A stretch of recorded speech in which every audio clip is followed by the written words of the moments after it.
le projet soutenu dans le cadre du réseau de coopération décentralisée pour la Palestine, Madame Gandon.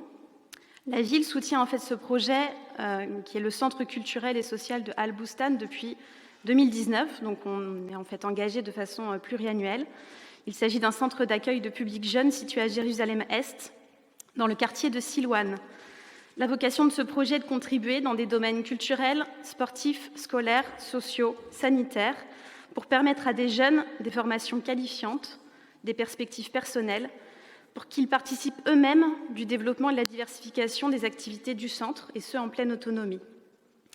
Face à la crise sanitaire, mais aussi aux menaces d'exclusion des populations, le projet a aussi contribué en 2020 à renforcer le rôle social et solidaire du centre, Al-Boustan, auprès des familles des jeunes qu'il fréquente. Ce projet, avec les soutiens du ministère de l'Europe et des Affaires étrangères et du Consulat général de France, permet d'initier d'une part une action commune de solidarité dans une zone où il n'existe pas de partenariat avec des collectivités territoriales françaises. D'autre part, il permet d'associer soutien financier et logistique en direction d'une structure ancrée localement dont la pérennité est en danger. Il permet de sensibiliser sur la situation politique, effectivement, à Jérusalem et en Palestine, à partir des échanges et débats organisés en parallèle en France. Madame Géano, nous soutenons ce projet SOS Méditerranée car nous sommes convaincus que l'assistance aux personnes en danger en mer est une obligation morale et légale.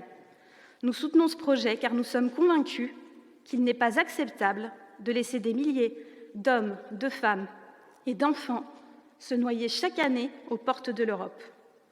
Nous soutenons ce projet pour appeler plus largement à soutenir cette association civile européenne de sauvetage en mer et ainsi l'assistance à toute personne en détresse. Le droit maritime international implique de porter secours aux naufragés et de protéger les rescapés jusqu'à leur débarquement en lieu sûr. Sous l'impulsion de Madame la maire, Rennes compose depuis janvier donc une plateforme des collectivités territoriales françaises et européennes solidaires.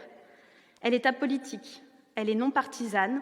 Cette plateforme a vocation à constituer une force d'appui et de levier pour le plaidoyer et la mobilisation citoyenne dans les territoires afin d'exiger des États et des institutions européennes le respect des législations nationales et supranationales régissant le sauvetage en mer. Avec David Travers, adjoint délégué à la solidarité, nous avons rencontré les bénévoles de l'antenne locale rennaise. Très engagés, ils déploient des actions de sensibilisation diverses dans les établissements scolaires et à destination du grand public. Ils composent les 650 bénévoles référents à l'échelle nationale et nous souhaitons les soutenir.